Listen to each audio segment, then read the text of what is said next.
Hi, and welcome to You're Not Allowed to Say the S Word, a Heartstopper podcast. We are the small pod that are big on heart and even bigger on Heartstopper, and we're not going to apologise for it. I'm the host for today, Indigo Jackson, and I'm joined by the yellow and blue crew. We have Luke. Luke, what's good in your life? What's going on here? We've entered an alternative reality. I hate it here. I nailed that. You well done. First really time. well done. Yeah, and I don't do that often, so good for you. Good for you. What's good in my life? I'm really tired.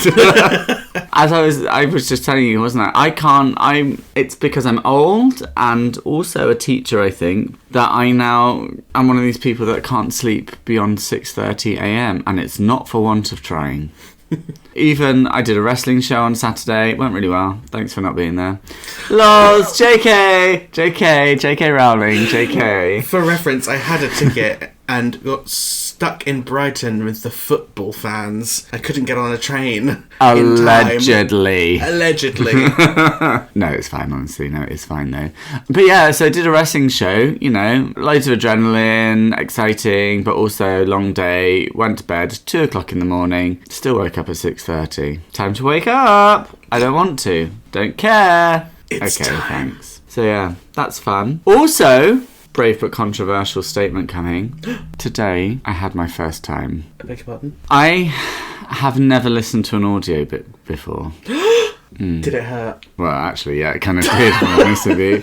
I've never listened to an audiobook before, and I know that not all audiobooks aren't made the same, necessarily. So I'm staring down the barrel of a longer commute, and I was like, I've got loads of podcasts and stuff to fill my time, but I thought, maybe I might also audiobook while I commute, because that way I can ingest more books. Yes. And I thought I would trial it with Solitaire, because obviously we're going to be going back to part 2 of Solitaire. Yeah. Very soon, next week indeed. And so I thought, well, if I haven't got the time to sit and read all of part 1 again, but I thought maybe I can listen to it on audiobook before I read part 2, just to give myself a little refresher. I don't know if it's the same one as you've been listening to. It's the one that's free on Audible if you have Amazon Music, and you get you can have a book a month free on Audible. Right. So it's the one on Audible, I guess. And it's not good. Thing is, I read books to my kids every day, and it's really important to me that I bring them to life. I perform them. These kids are getting West End quality performance for free because it's a state school. And then I listened to this audiobook and I was like, this woman is getting paid for this. And she, feels to me, is making no effort at all. And I was like, is this what audiobooks are? Is this me just having to listen to someone badly read a book? I don't like this for me. I don't like this for audiobooks. Yeah, it's really disappointing. It's just like, hi, I'm Tori Spring and I'm reading a book. It's like, no, give me something, perform it. Yeah. Do voices, for goodness sake. There were no voices. It was just, it's not good. I was really disappointed. Now you see why I napped through it. To restart it again 3 times. But then doesn't that make you go, I'd rather read it and bring it to life in my brain? No. Oh. Just means I have to keep adapting until I feel comfortable. Because I'm not having that problem with Jeanette McCurdy's book. I really enjoy listening to her read her book. Okay. And I really want her new one too. Maybe it was just this particular one. Yeah, both versions were very difficult to listen to. I'm doing this one. Yes, that's the one that I read, or listened to, rather. In place and something else. Well, there is literally nothing I can say about this. Okay, you're judging me. You think I'm a slut. I don't. I can tell. You're using your judgmenty voice. I'm not. Perform it, for goodness sake. The whole time I was thinking when I was reading it, listening to it, I need to say it right, this sounds like I'm at school and someone's been asked to read a chapter. This is it, because I'm well versed with walking into classrooms and watching teachers read books. Oh, do you mean like another kid? Yeah. Oh, yeah, no, even worse. It's the enthusiastic kid, granted, but it's still it's not a performer. It's a monotonous read. It's not a professional reader. Yeah. I would love to be a professional audiobook reader. But I don't know how I don't know how to get into it and all. I think you'd make a great fantasy novel reader. I think I would too. Yeah, I see that. Sounds really arrogant, but I really do. I love reading things out loud. And I'm like, whoever this person is actually a professional audiobook reader. And that feels unfair. Yep. So, if anyone knows how I can become a professional audiobook reader, please let me know, because I'd love to do that. And then one other thing it's another thing that I don't like about the world. There are so many things. It's this millennial thing, tell me if you know what I mean, this millennial thing of having to attach a really like intellectual name to things just to make it sound more than it is. My example being when people say, I was having a thought experiment the other day. You were thinking? Yeah, no, I was in the bath and I was having a thought experiment about what it would be like if we said that no one was allowed to have more than £10 million. So if you accrued more than £10 million, you had to start giving it away. And I'm just like, no, you weren't having a thought experiment. You were having a daydream. You were having you were in the bath having a think. We've all sat in the bath and had a think and imagined things. You were imagining. Do you know what I mean? Stop trying to make yourself sound more clever than you are. Don't stop trying to make just sitting having a think be a bigger or more meaningful thing than that. You were just imagining. And we all imagine things. And it's okay as an adult to say, I just imagined. I was just having a daydream. That is okay as an adult. You don't have to over-intellectualise it by calling it a thought experiment. Do you know what I mean? No, I get It you. drives me up the wall. And maybe that's because I spend my life around kids. And so we keep it simple. Yes. You were just thinking. I absolutely wholeheartedly empathise with everything coming out of your mouth hole right now. Didn't like mouth hole. Didn't like that. No, me either. I just couldn't think of a scientific word for a mouth. Oral orifice. Don't like that either. Cool, yes, that's me. Right, done. Finished.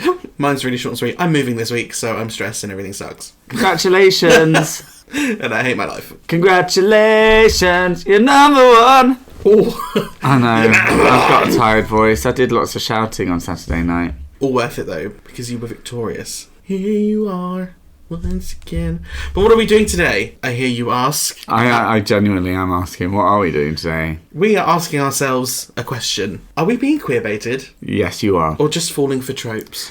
So, you know that feeling when you're watching a show? What is this feeling so sudden and new? I felt the moment I laid eyes on you.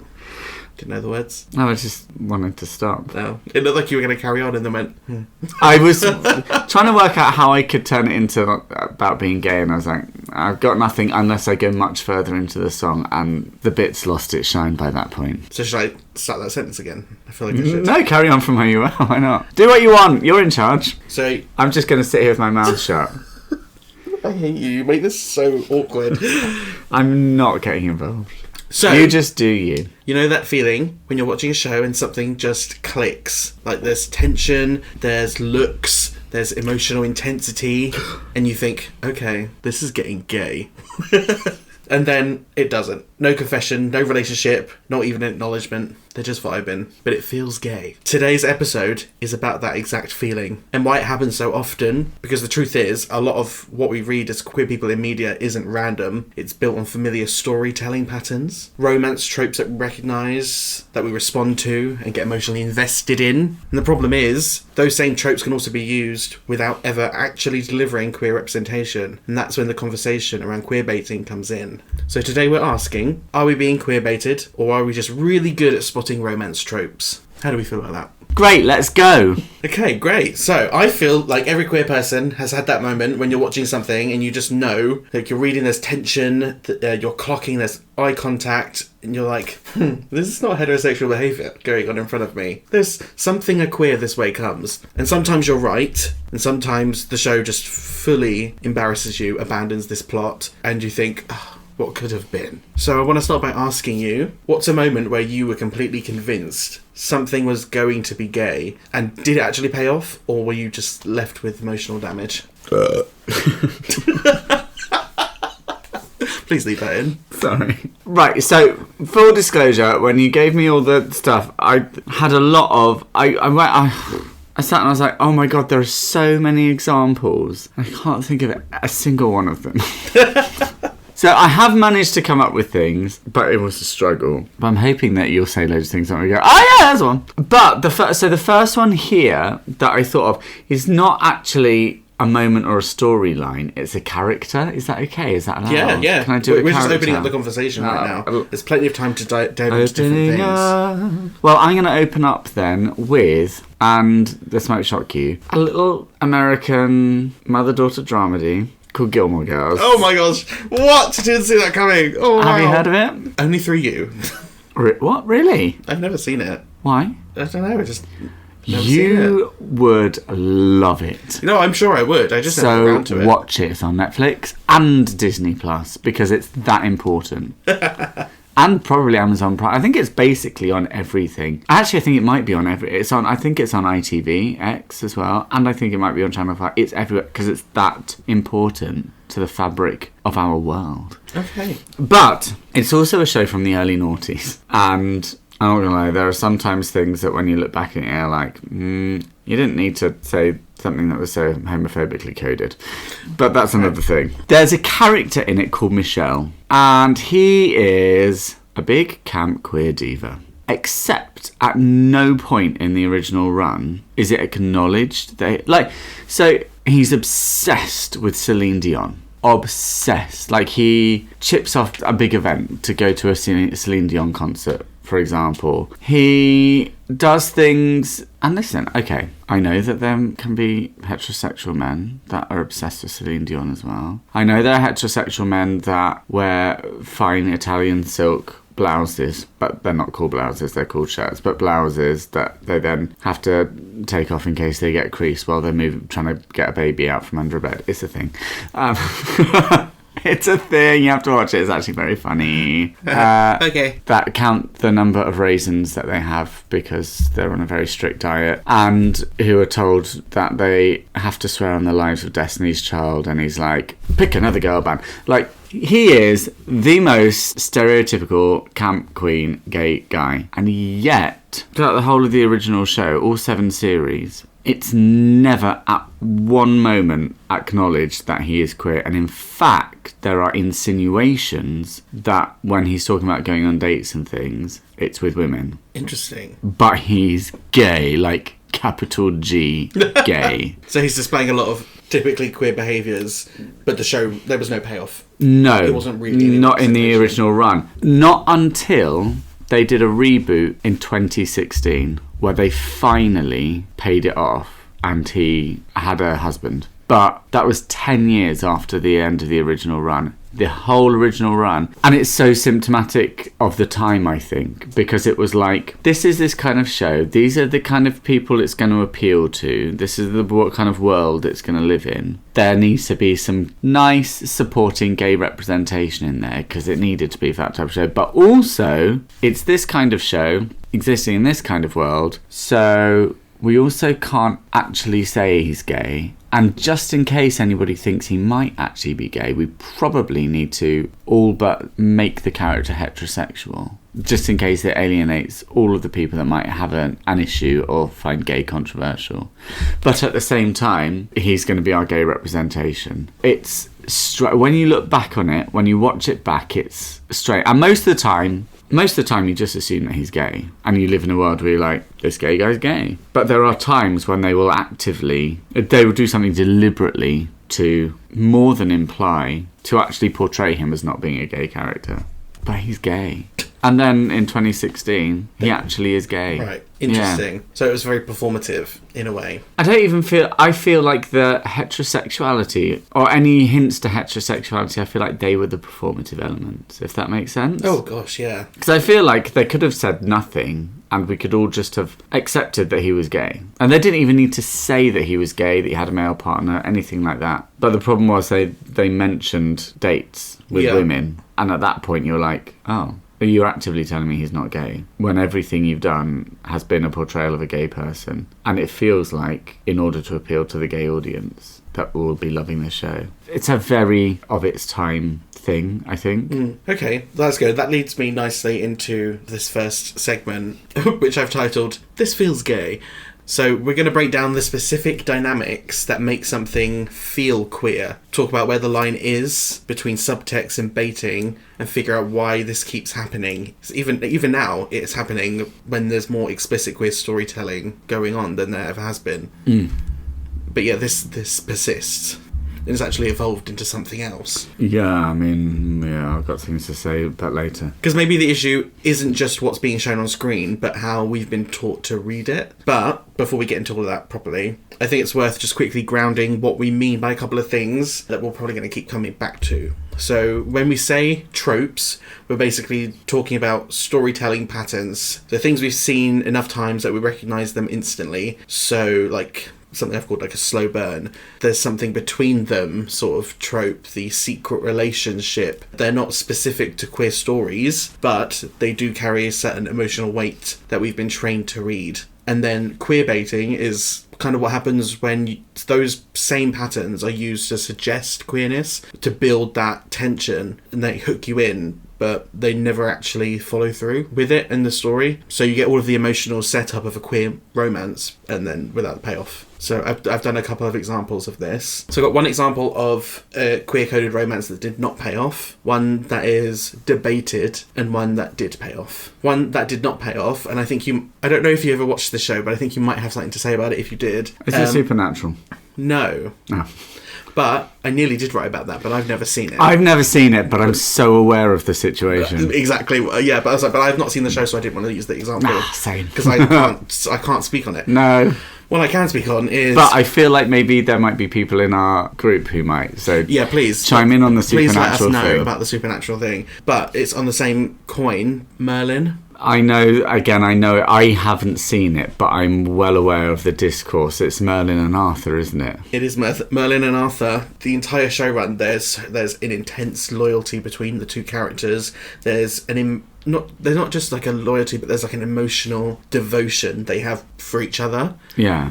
It's very much like a I would die for you kind of feeling, but they never become canon, ever. I've got another one of those to bring up later. Okay. Just a tease ahead. Ooh. One that's quite ambiguous is from Killing Eve. Again, familiar, but haven't seen it. Yeah, between Villanelle and Eve. They have a very intense, definitely queer-coded kind of dynamic, but it's very messy, and the payoff's very inconsistent. So it's a heavily debated, are they not, kind of thing. And then, just to bring it back to our roots, one that did pay off is our wonderful heartstopper between Nick and Charlie, because there's a lot of tension in the beginning, but their queer dynamic is obviously very canon, and it also relates, like, another example of one that pays off is Young Royals. So both of these shows that we have analysed so thoroughly are great examples of shows that not queerbaiting, but like the antithesis of tropes queerbaiting. paying off. Yeah. I wondered about discussing them, but because you put in here questions about, like, oh, they're shows that paid off that made you feel good. And I wondered about discussing them, but then I was like, but are they different because they are specifically built around the fact that they are stories of the queer romance? So, like, you go into it knowing that's going to pay off, and actually they pay off really quickly. Like, by the end of the second episode, in both of them, by the end of the second episode, you're like, Yeah. this is happening. Okay. This is a thing. This is happening, and no one's being tricked here. Strap it. We know that this is a thing. Yeah. But then they still explore those tropes. Oh, absolutely. The same tropes are being used. But like the shows that you're talking about, you know, it's seasons upon seasons upon seasons that they then maybe don't even pay off at all. Yeah. Okay. So we'll go back to the one you have already mentioned. What specifically made you think it was queer? Was it the writing, the acting, or the fandom, combination of all three? It's the writing and the performance. I mean, he is written as such a stereotype. He's French. That's not the stereotype. But like, he's French, and his mum comes over from Paris, and they're like so close with each other. They're best friends, and they go shopping at fashion stores together. He is like, think of Mark from Ugly Betty. Oh yeah. He's that level of stereotype, and he's performed in that way.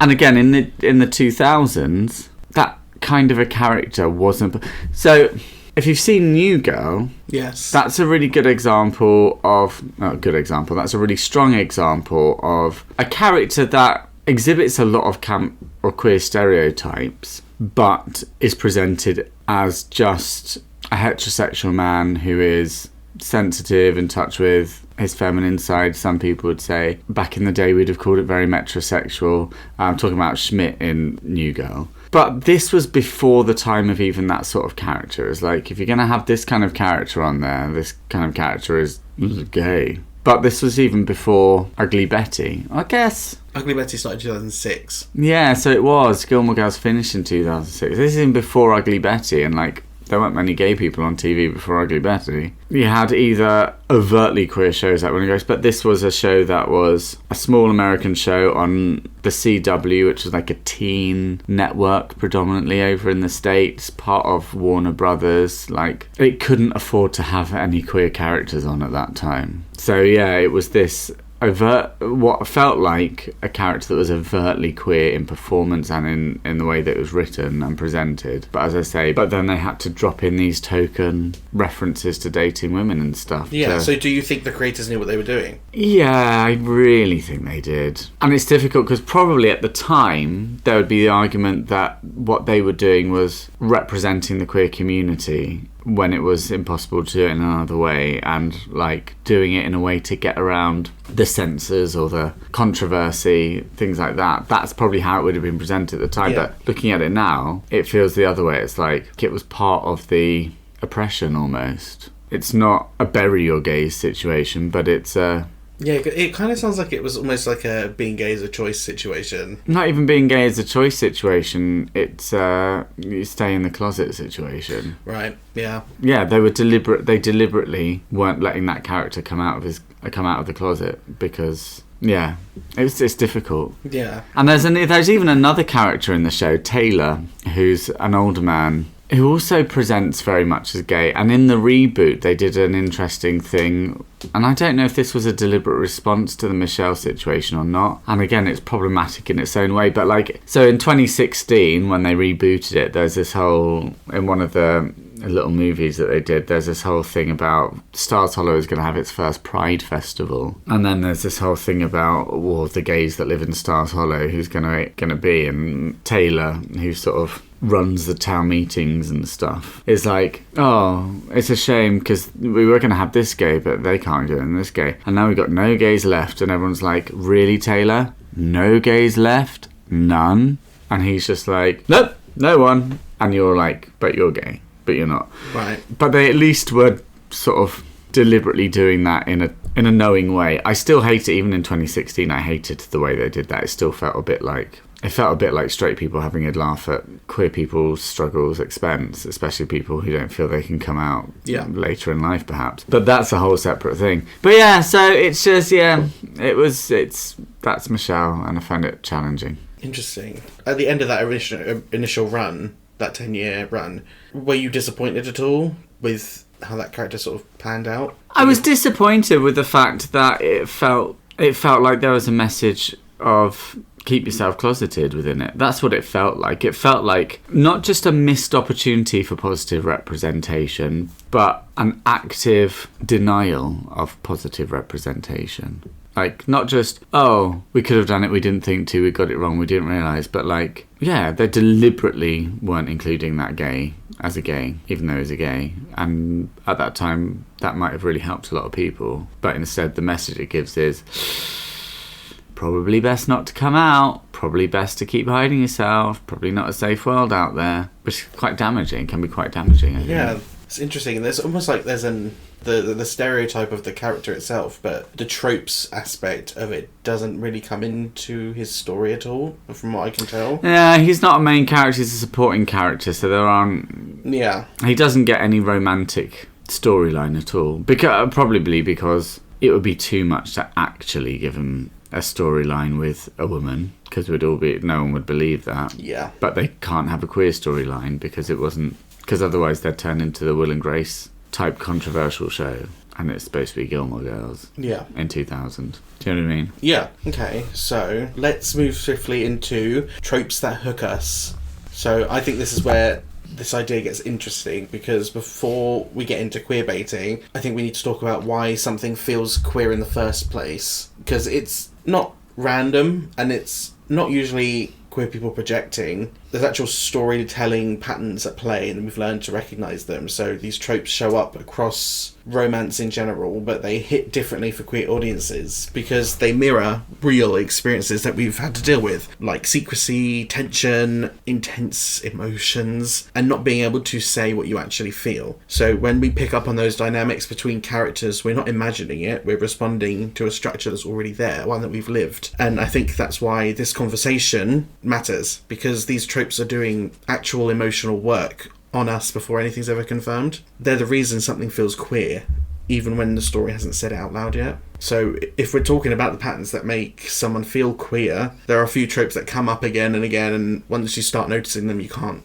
just can't unsee them. The first one is what I'd call the secret relationship energy. Okay. Energy. So even if the characters aren't officially together, there's this sense that they're hiding something. There's a coded intimacy. Private moments, conversations that feel loaded in a way no one else quite notices. It mirrors that closeted experience of something being real but not visible. A good example is Young Royals, especially in the first season, where everything between Wilhelm and Simon is happening in these very quiet, hidden spaces before anything's made public. But that's a more queer-centred one, where we know the context, but it's just the people in the world that don't. But that's one of the first of its kind. Usually it's the queer audience making the jump. But also Heartstopper Chile, when Tao's walking around saying, you can't fancy this guy, and we're in on it with Charlie going, but Nick actually does like him. Yeah, he does.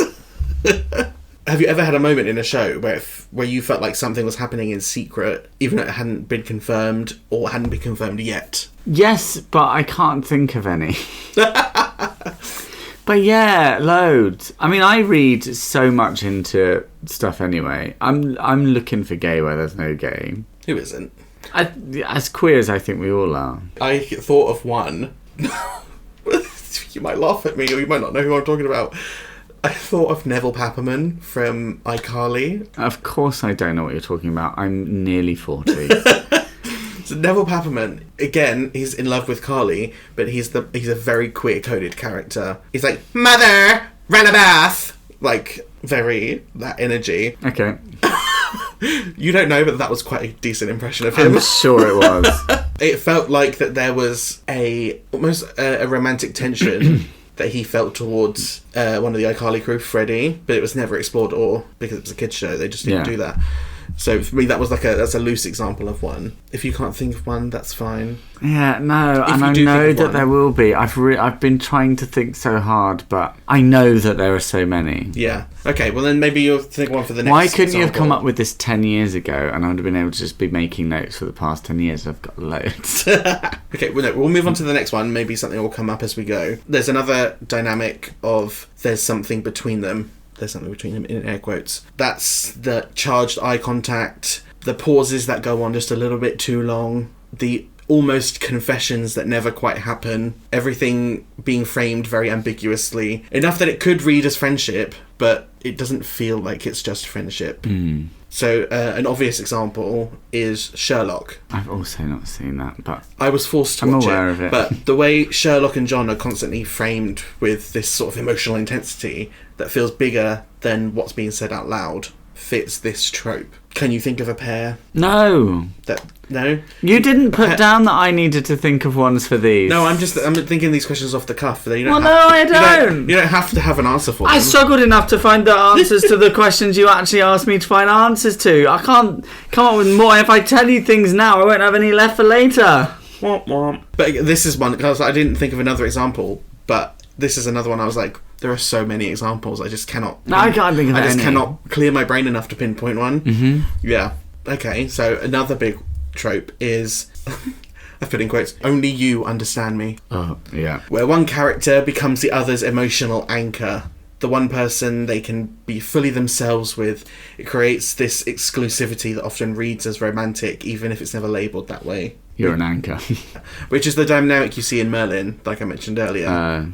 Mm-hmm. The dynamic of you're the only one who really knows me really builds a deep emotional bond that can really easily be read as they love each other. Love you, Arthie. Ooh, love. Ooh. But also that kind of is a trope in Young Royals, I feel. A little bit. Like, it's a trope that's transferred over to this new queer media. And Heartstopper. And Heartstopper, yeah. But see, that's the thing, because that is a trope, but also that is just something that is genuinely often the case in real relationships. And especially relationships where one of the people might be having their first feelings or experiences of queer romance. Like, that's just a part of that, because they've never met someone who necessarily does understand. Like, that's the realisation. It's, suddenly there's someone else in the world. Yeah.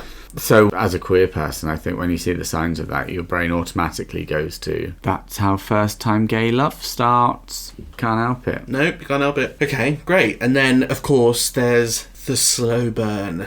The will they, won't theys. The tension that's stretched out over time. The relationship constantly almost happening. And the audience is kept in that space of anticipation. Heartstopper kind of uses a slow burn. But actually... it's not that slow. it's not that slow. But they also follow through. So, whereas other shows will stretch out that tension and out indefinitely without ever resolving it. Yeah. Can you think of a slow burn that either paid off or didn't? Not a queer one, I don't think. That is just such a trope anyway, isn't it? Like the Ross and Rachel, the Luke and Lorelai thing. Like, it is just a romance trope. I think quite often, actually, for heterosexual ones, they can drag it out for longer because people know where it's going. I think often with queer ones, they have to either resolve them quite quickly because people that get to a point where they're like, we need to know if this is a gay show or not, because if it's gay, I'm not going to watch it. Or if it's gay, I'm going to be really invested. Because, I think once you have a queer romance front and centre, it suddenly becomes a queer show. And that makes a big difference for a lot of people, apparently.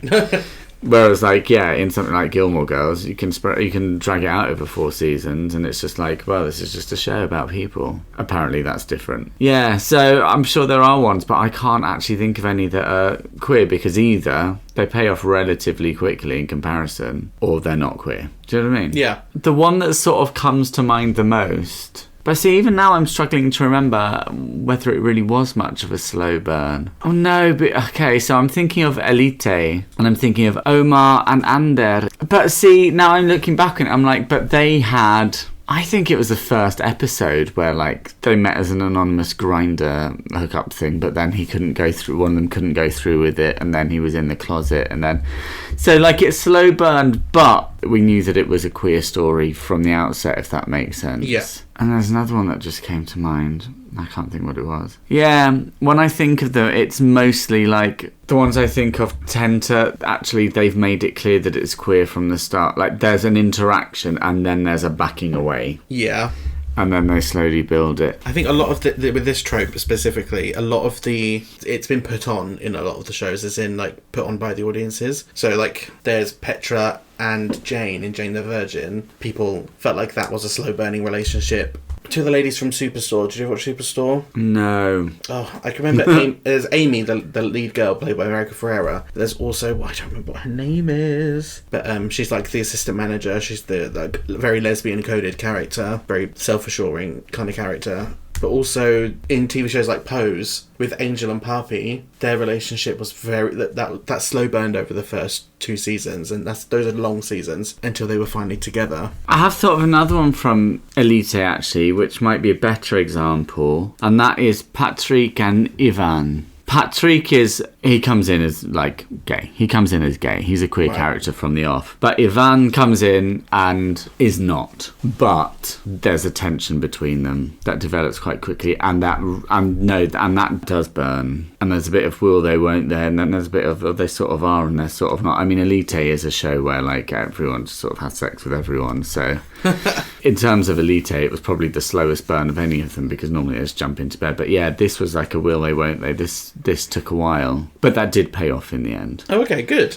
But yeah, that was a slow burn. Okay, so why do you think these tropes resonate so strongly with queer audiences? I think because we've lived them. A lot of us have lived them so intensely. Especially my generation and older. Many of our first queer interactions growing up were built off really subtle behaviours and having to microanalyse people because people were trying not to be clocked, because people were in the closet or trying to be discreet, because we didn't live in such a free and liberal society as it is now. And, you know, imagine how it was going back even further, going back through the 90s, the 80s and beyond. But it's even still, and I don't know if it is so much for the younger people, but still for queers of my generation, they're still in that habit of masking, hiding, and so built off that bit of microanalyzing. Oh, look, that guy over there. Oh, he's looking. Oh, but we can't even smile at each other because people might clock.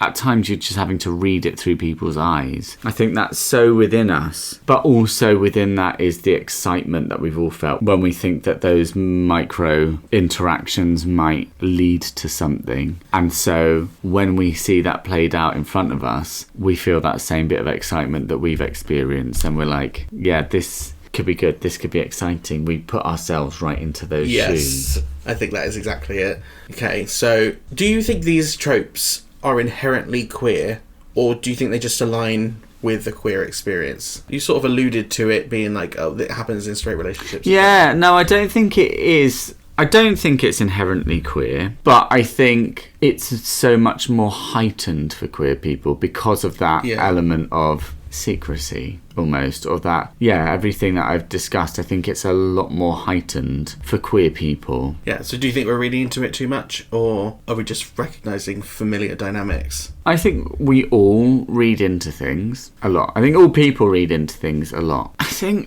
because being queer, you're in such a minority, the excitement of any kind of potential connection or any potential representation is so high that we're almost quite desperate to find it. So I think we do read into things because we've always sort of had to, because going back to Gilmore Girls, for example, the example I gave with Michelle at the start, we had to read into that because we weren't allowed to be told that he was gay. So we had to read into the fact that he was gay. And that has been such a narrative for lots of us through our lives, not just in the representation we see on TV or don't see on TV, but also just out in the world. We have to read into so much to try and extract and extrapolate anything that might be queer around us. So yeah, I think we do read into it.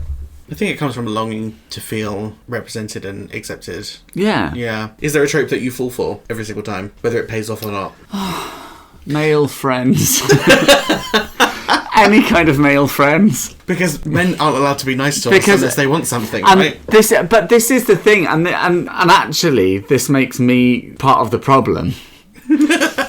Is I'm like, these two men have been presented as friends. They must be gay. Because, of course, straight men can't just be kind or sensitive or be good friends with each other. Of course not. Of course not. But no, of course they can and they should. But I've been so conditioned by society that now and by a certain kind of men. And by certain kind of men. And it doesn't come from nowhere. And by representations on TV and all of this, that now when I see that, I'm like, must be something gay here because they can't just be two straight men. So would you say that's also the trope that makes you think, this is gonna be gay? No, that is when there's a guy who's not into a girl that he's quote unquote supposed to be into. Oh, the oblivious guy. There's like a girl. Or no, or just like actively like, sorry, I'm not into you. Because again, I'm conditioned into believing that if a girl approaches a straight guy, then he's never going to say no. It's sort of a stereotype, isn't it? Do you know what I mean? Yeah. I'm saying this is all so problematic. And this is why toxic masculinity exists. Because we as a society are being conditioned to say that if men are sensitive and kind to each other, they're gay. Yep. If a man isn't into a woman, he's gay. This is where all of it comes from. And I have that. And I don't mean to be, like, I don't mean to have any of that, but it's a trope that is... but there's such strong tropes, and I'm from such a time. But rather than go, oh, he must be gay, disgusting, I go, oh, he must be gay, exciting.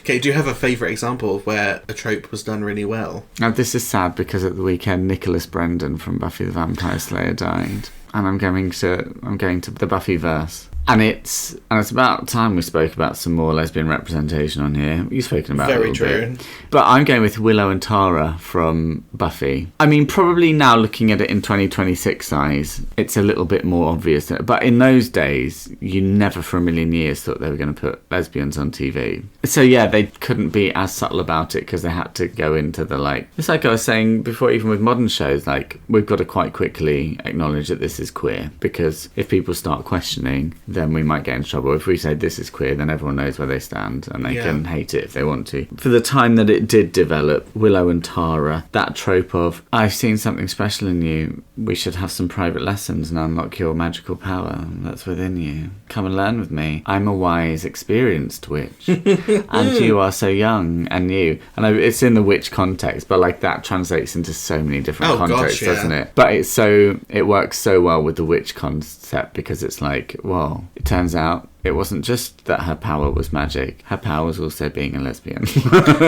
Okay, well, is there an example of a trope that you are sick of? Honestly, no. As long as they're done authentically, they are done with awareness and sensitivity, and they conclude well. I'm sick of any trope that is done badly and isn't sensitive to the queer community, that it's either deliberately targeting or that might accidentally feel are being targeted by it. Yeah, that's exactly what I was going to say as well. It's not the tropes I get tired of, it's the bad storytelling. Yeah. Okay, great. So when you lay all of that out, it kind of explains why we react to these tropes the way we do, because they're doing some real emotional work. They're building tension, creating intimacy. They're making us invest in a relationship that feels like a romance. But I think this is where the shift can happen, because if those same patterns are used without ever leading anywhere, it stops feeling accidental. And that's where the conversation around queerbaiting comes in. Because queerbaiting isn't just something that happens randomly or something audiences have invented.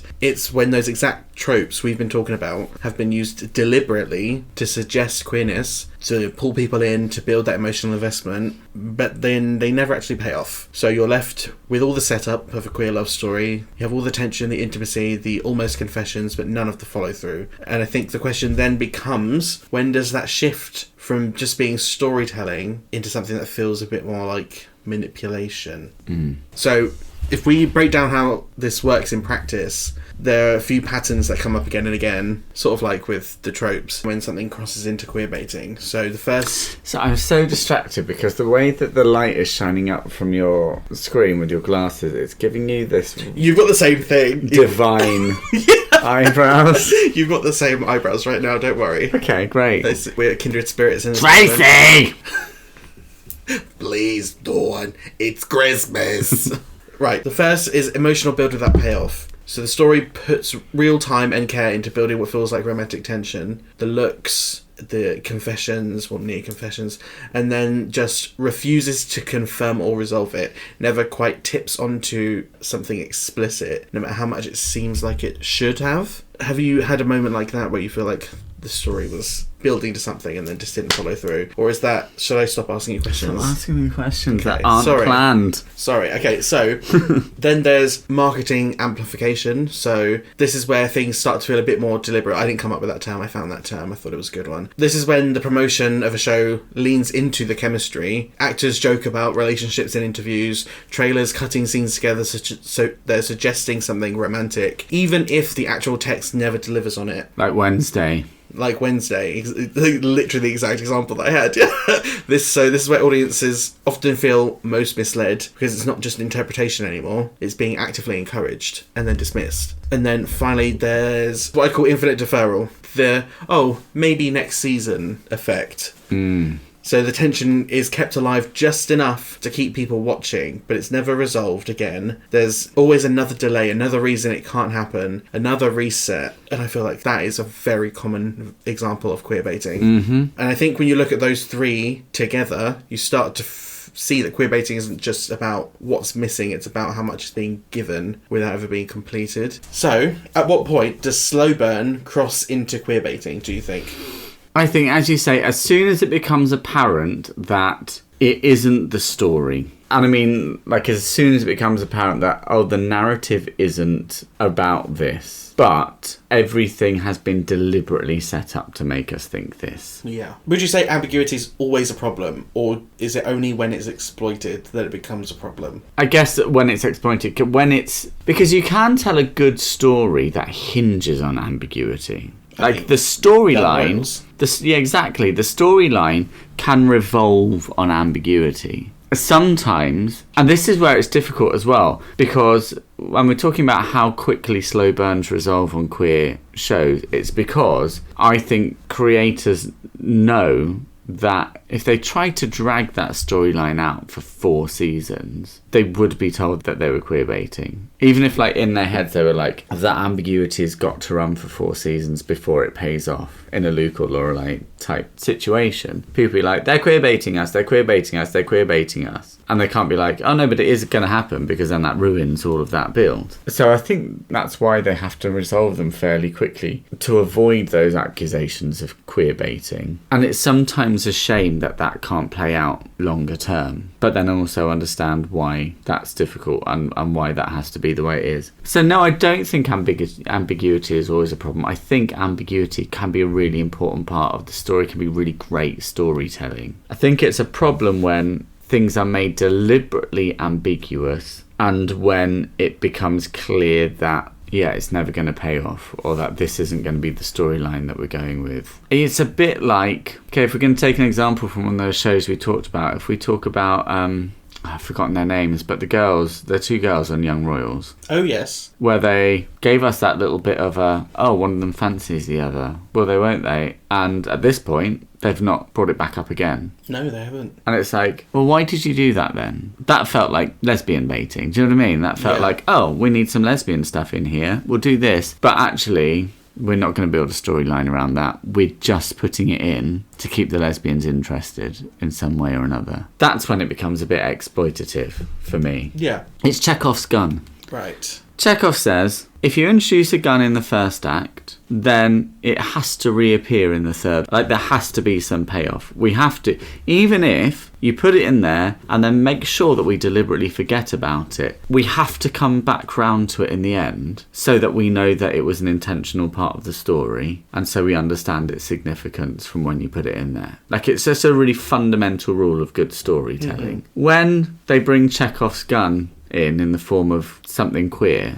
and then put it in a cupboard, lock it away, and then move house, then you're like, oh, you just did that to tease us then. Oh yeah, there's no other intention behind it. You're not bringing this back, are you, in Act 3? It's just, you're leaving it here. That's when it's exploitative. So again, do you think these creators always know what they're doing in these scenarios? I think nowadays, yes. I think historically, maybe people weren't quite as aware of the things that might come off as or read as queer, because they were so detached from the queer world, because there was no queer representation. But I think nowadays there's no excuse to not be aware of that. And so I'm sure there are some people that still put it in because they're oblivious and ignorant. But I think the majority of the time, because as well, like, the majority of shows aren't just made by one person, they're made by such a big group of people. You're never going to be in a situation where no one involved in this production knows that is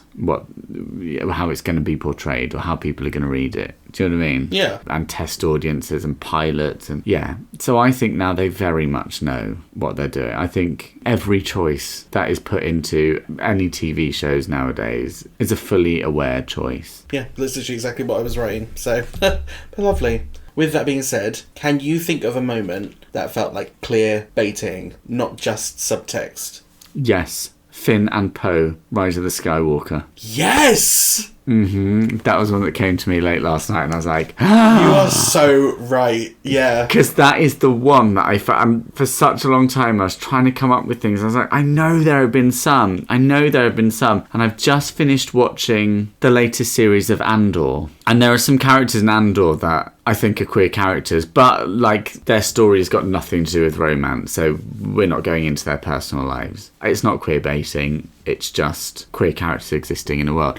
Because that's the other thing as well we need to remember. Queer characters can exist in a world without having to have anything romantic about them. Like, Yes, we absolutely. don't... We can just see a character and go, that's a queer character, without having to know that they are queer. We don't have to be doing it. But that's a whole other thing. But yeah, so I've just finished watching the second season of Andor. By the way, the costumes in that show are so good. Yeah, like, they need to win all the awards. I've just started watching it. I'm on the third You're episode. going to love it. But then I was thinking about that. I was thinking about what am I going to watch tomorrow morning now I haven't got Andor to watch. And then I had a thought experiment about Star Wars. And then I was like, Finn and Poe. But there's a thing, isn't there? Because there is the suggestion that perhaps they were written to be queer. Yes, it's one of those debated ones, isn't it? I don't even know. I should have looked into this more, but it was late last night. I don't know if it's even. I feel has it been confirmed? I don't know. But I've heard something. Like there's you said that, and I was conversations that it was written that they were supposed to. Yeah, and then they got scared and didn't. And then it. they got scared, and so they Even though made Star them. Wars is so gay. I know. It's so gay. Yeah. But they gave us lesbian witches in The Acolyte. Yes, they did. But then look how the fandom responded to them. So maybe they had a reason to be scared. Did they respond negatively? Oh my gosh, yes. Oh. The show was absolutely slandered, and I think really unfairly. Yeah, but I didn't think it was because of the lesbian witches, was it? I think that was the root of the problem. Yeah. As soon as that happened, people. What a child raised by two women. Awful. Yeah, who were not even. They weren't queer coded. They were queer.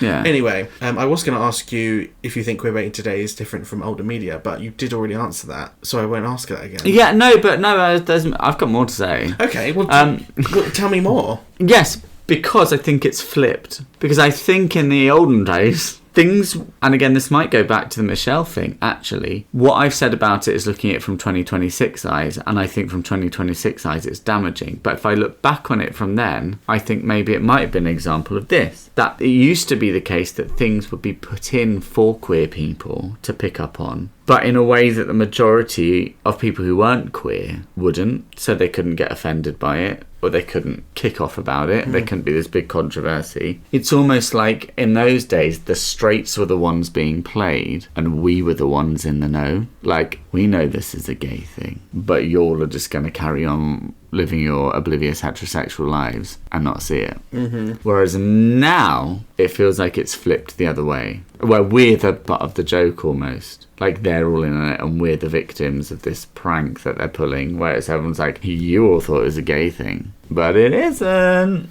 Do you know what I mean? Yeah. Okay. So, have you personally ever kept watching something because you thought it might become queer? You're going to want a specific example. I can't give you one, but the answer is definitely yes. I invest a lot more into characters that I see are queer. Yeah. No, I do the exact same thing. I will keep watching something if I think it's going to go down a queer route. Definitely. Yep. Yeah, 100%. Because I've always sought representation for myself, and I grew up very rarely getting it. And if I did, it was in shows that, as we've talked before, shows that I didn't think really represented me or highlighted a side of the community that I thought was pleasant or that I was a part of or wanted to be a part of. So in those shows that were safe, that felt like they represented either my life or the life that I wanted to be, and then something would come up and I'd be like, oh, I think that might be queer. Yeah, I'll invest in that, because I'm like, oh my god, am I finally going to get the representation I want? And then, no, of course not. The first time I watched Ugly Betty, you best believe I kept my eye on Justin the whole time. Mm-hmm. I was waiting for that story to happen just because I needed that representation at the time. So, okay, so who do you think is to blame for queerbaiting? Marketing or actual writers? Or is it one of those things where it just depends on the project? I think it all depends. Marketers are generally just quite rubbish, aren't they? Yeah, like,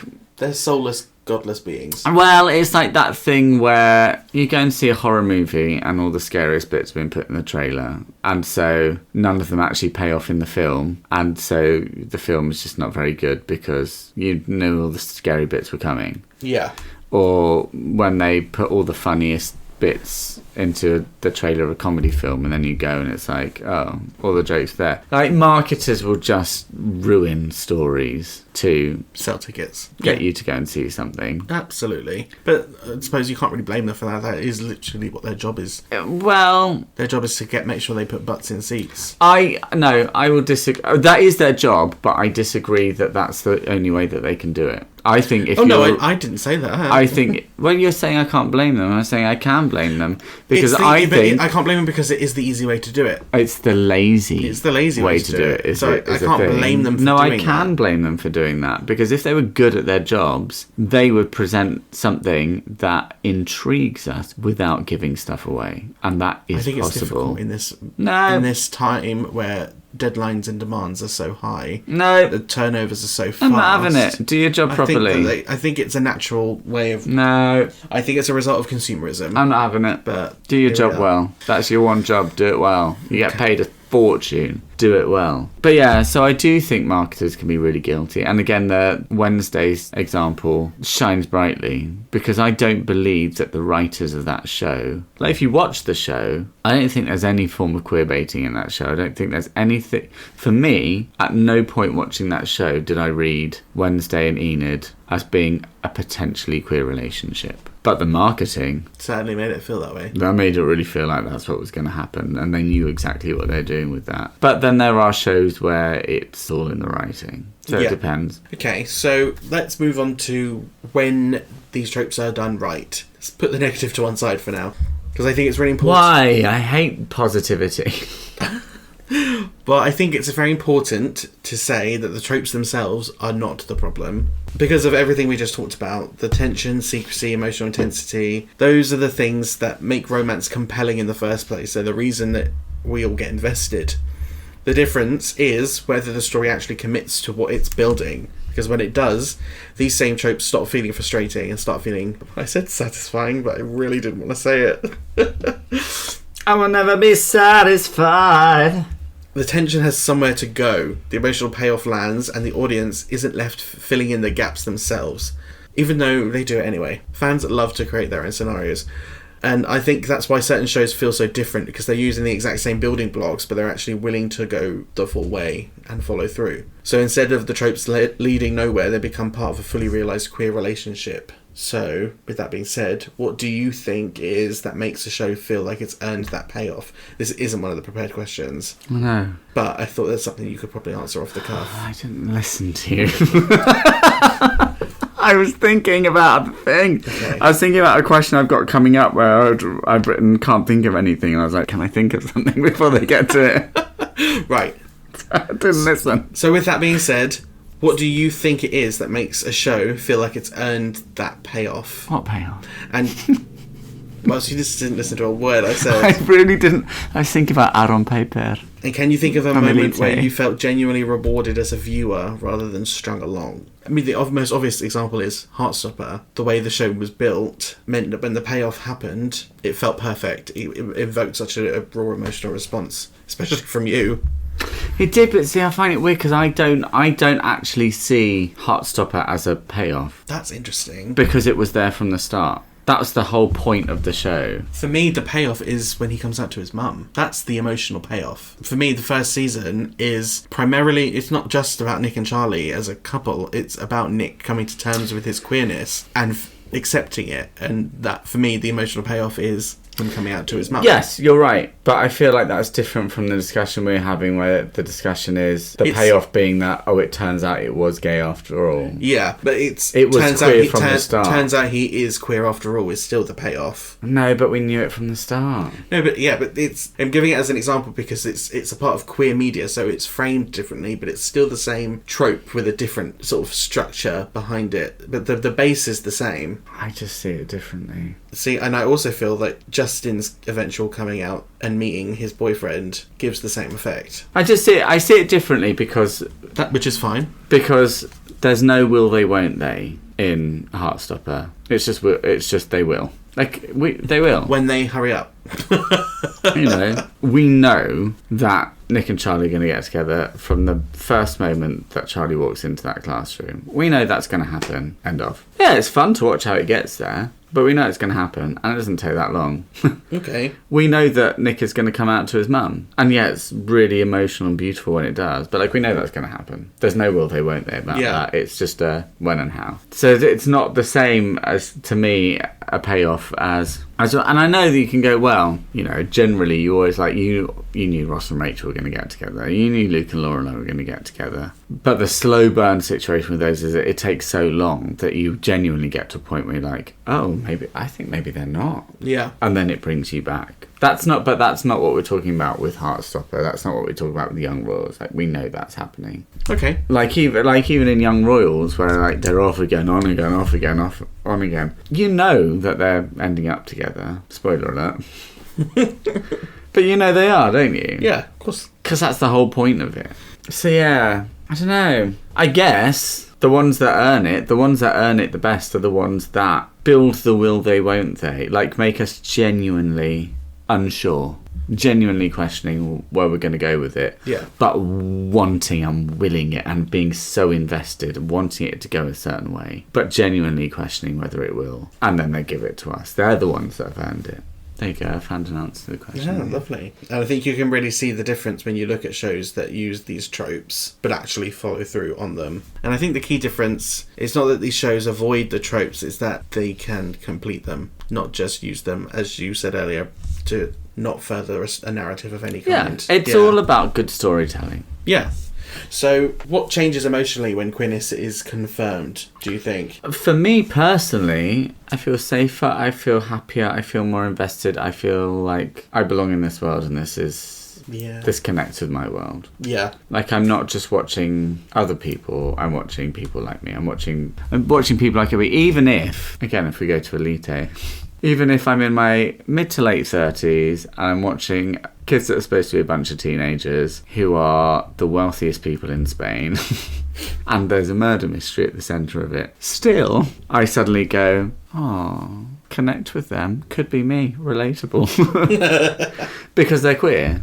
And because they're having that queer experience. Whereas I could watch EastEnders and all the straight people in that and go, nah, nothing to do with me. Entertaining, but nothing to do with me. Do you know what I mean? Yeah, soap operas are such a good example of slow burners. The will they, won't they. Is this what they're built off? They're built off tropes. And when there's a queer storyline, the context and the tropes don't exactly matter to me because I am invested because they're queer. Yeah. And that's it. I always tune in when there's a queer storyline going on. Are you watching EastEnders currently then? Because there's going to be this bi-triangle, isn't it? Yes, because... A bi-angle. That's funny. No, but what's the guy's name? He's the Branning kiddie. I don't know, I don't watch it. I'm just aware of it. His outlook on his sexuality is a very attractive thing about him. I don't think he's attractive, but his behaviour and his sense of humour aligned with his openness and his bisexuality is just very endearing. He's just such a fun character. But that's not related to what we're talking about. Okay. So does payoff retroactively validate the build-up? Yeah, because it's a story arc, and that's how story arcs work. Yeah, it kind of feels like a stupid question, doesn't it? It's Chekhov's gun.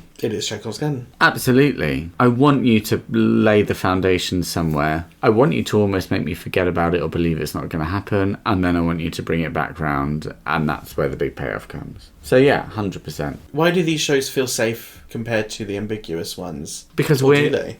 No, they do. Because we're not the butt of a joke or the target of anything. Like, we're not the hapless victims being strung along by something. We're in it. We're part of it. We're the focus for once, yeah. And even if we're not the focus, even if we're not the main focus, we're still part of it. We're part of the world. We're there. Yeah, like Chilling Adventures of Sabrina, when her friend comes out as trans. Yes. I can't really remember the storyline, so I don't quite know if it fits into the mould of like Queerbaiting or anything like that. Or another one. Because it was. I don't think it was Queerbaiting. It was just a storyline. It was an intrigue from the first episode about their gender identity. Yeah.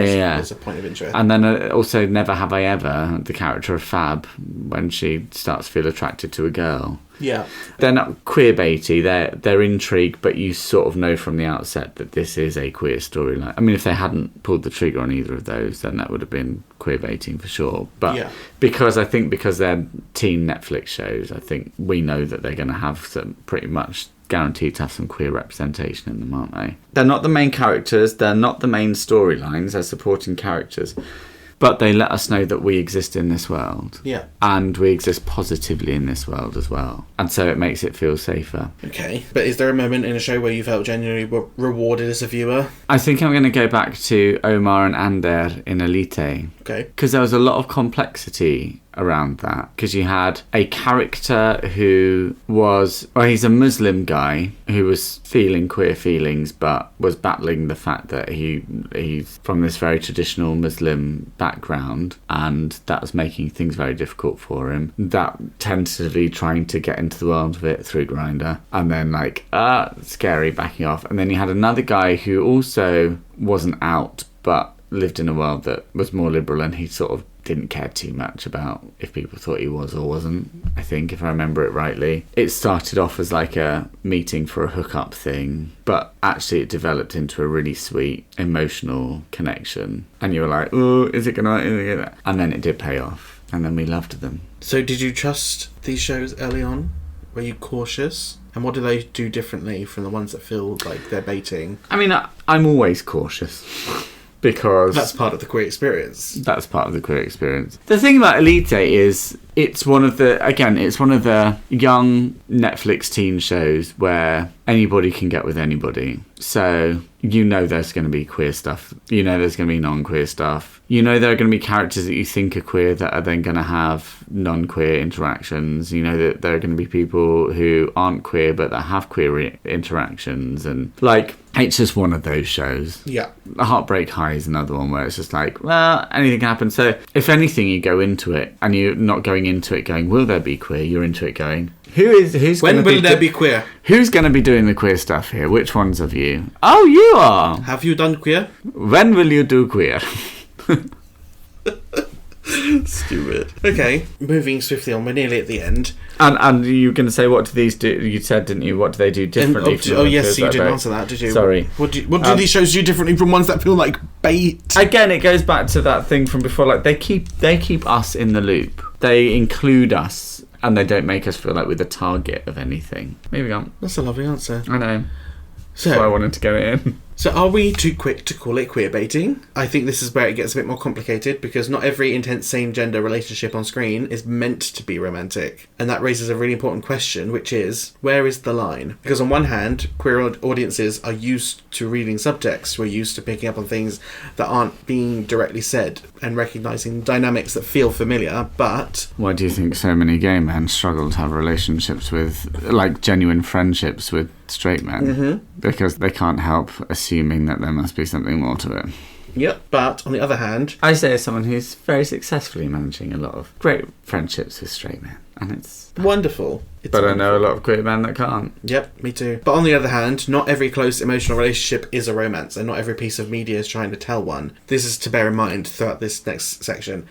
How do we tell the difference between something that's genuinely coded as queer and something that we are just interpreting that way because that's what we want to see? And at what point does it stop being interpretation and start feeling like the show itself is encouraging that reading without ever intending to follow through? And I think that's where we have to look at our role as an audience as well, because it's not just about what's on the screen, it's about how we are reading it. There's that tension between audience projection and what's actually in the text. Like, are we picking up on something that's genuinely being implied, or are we filling in the gaps ourselves? And I don't think that comes from nowhere, because a lot of it is tied to the desire for representation, like I mentioned earlier. When you don't see yourself reflected very often, you start to hold on to moments that could be queer, even if they're never confirmed. You kind of learn to read between the lines, because historically that's all there really was, especially for us. But then there's also the risk of over-labelling things. If we interpret every close same-gender relationship as romantic, does that start to flatten other kinds of intimacy? Does it make it harder to show deep friendship on screen without it being read as something else? So it becomes this balancing act between recognising genuine patterns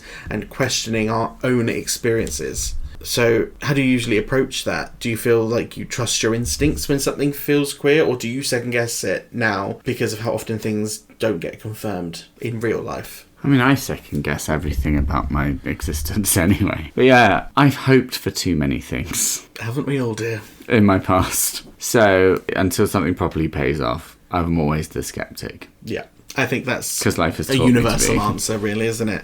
Okay, so do you think queerbaiting can be accidental? To put it simply, yes. But To put it not simply?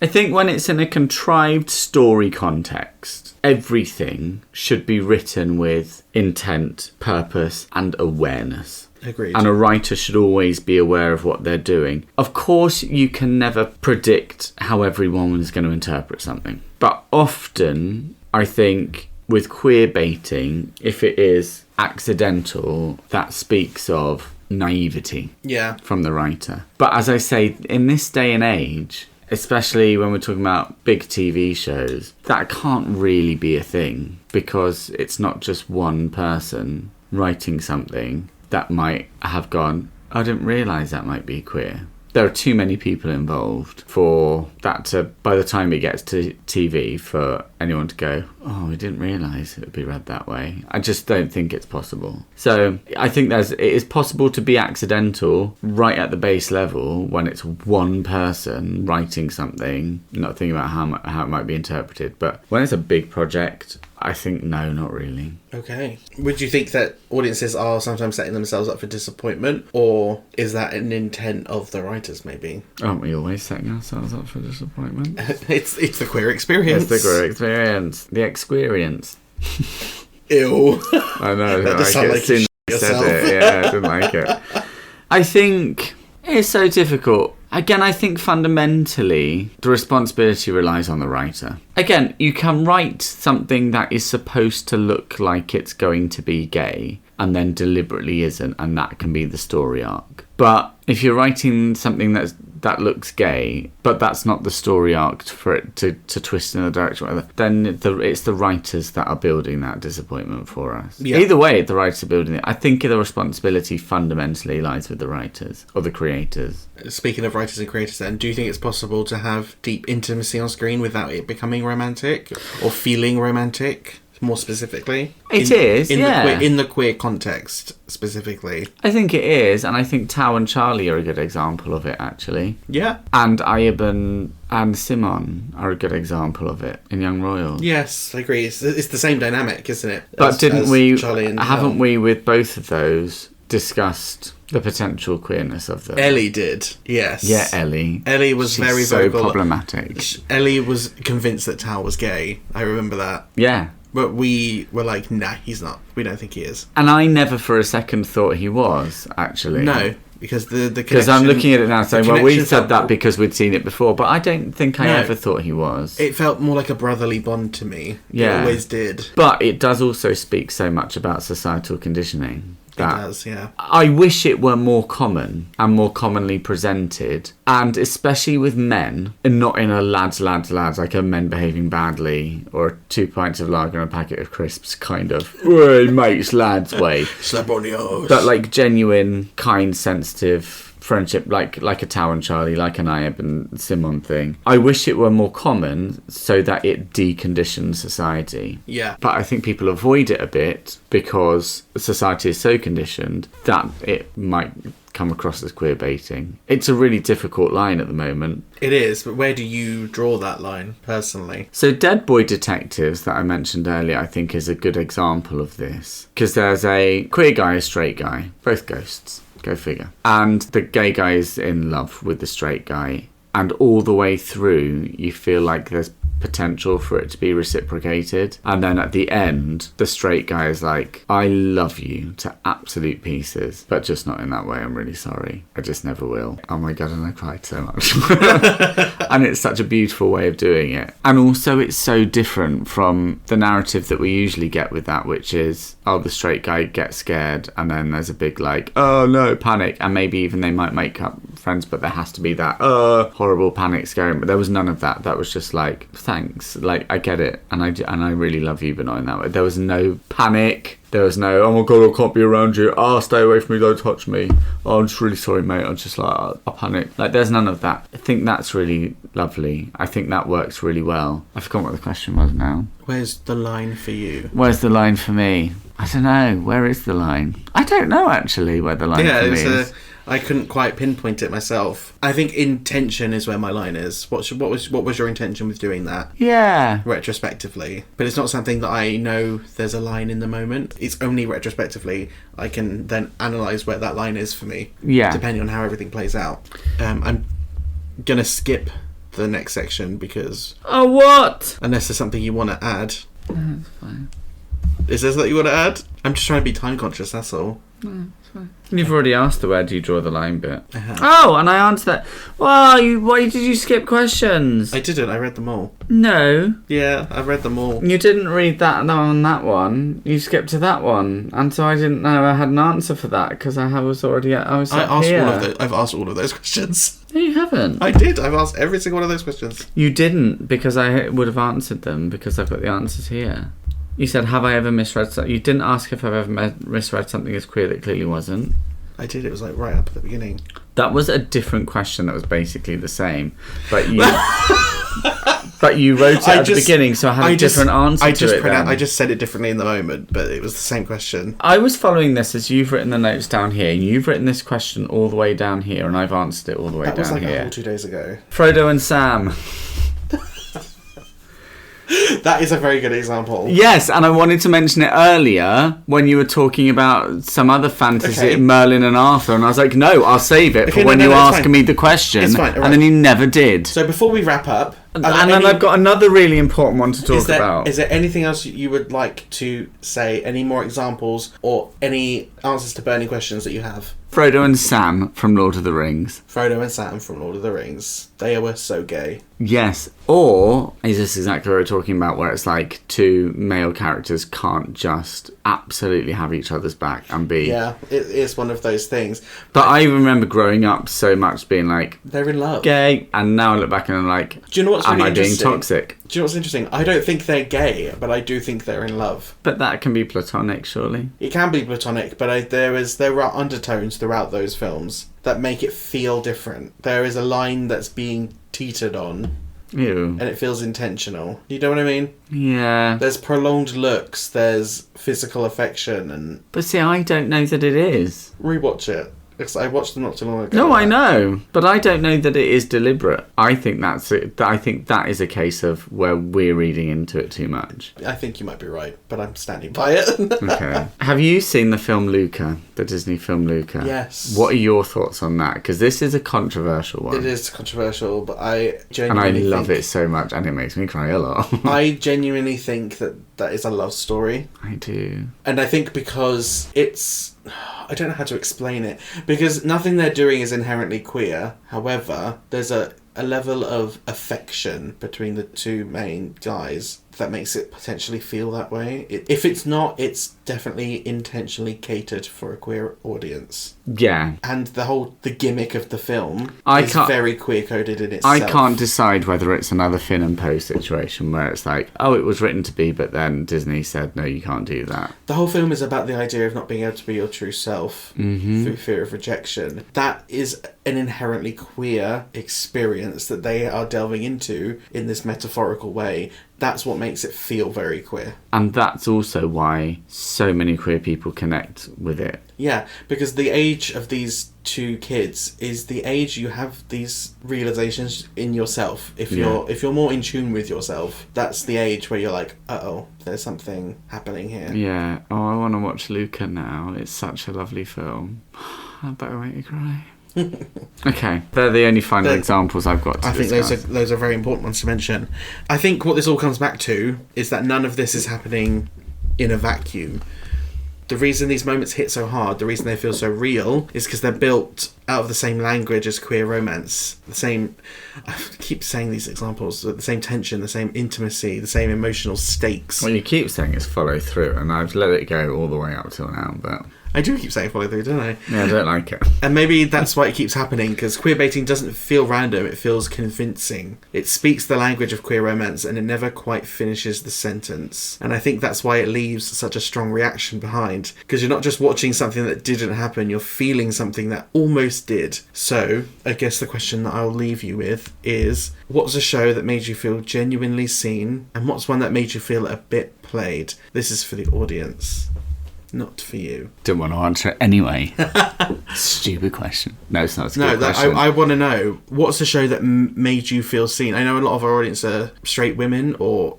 And also it can't be Heartstopper. It's too easy. Too easy. But is there another show... But it doesn't have to be even a queer example, even from like a feminist standpoint. Anything at all. An accessibility standpoint, anything like that. Is there a show that made you feel seen? And is there one that made you feel played? I genuinely would like to know. Yeah, let us know. You know where to let us know as well. Where can they let us know? They can let us know on Instagram at A Heartstopper Podcast. Or on our Facebook of the same name. Can't wait to hear about it. But that's it from me. Oh, do you want me to finish up? You've got to wrap it up. Do I? You've got to tell us about what's going on next week. Wrap it up. You tell them what's going on next week, and then I'll do the stay safe. Okay, thanks, Indigo. That was fantastic. Thank you for taking us through that. It was an exhilarating thrill ride through that topic. I felt sarcastic, but... I can't say anything without it sounding sarcastic, so... True. It's the gay curse. No, honestly, that was amazing. Thank you very much. And I'm hoping that people really enjoyed that. I've got a lot to say about it, because I want to hear what you've got to say. We are venturing back into solitaire next week, so we are going to finally be getting to part 2 of solitaire. That means I'm finally so close to finding out that obviously Lucas is solitaire. I still don't know who solitaire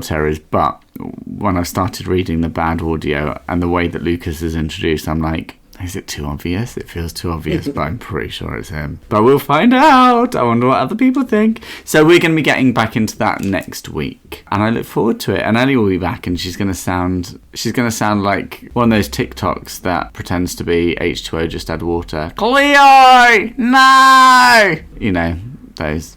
Cool. Yes, thanks for joining me and getting invested with me in that. That's what Ellie's going to sound like next week, so can't wait to hear it. Come back and join us then. It's going to be good, I hope. In the meantime, take care, stay safe, and goodbye.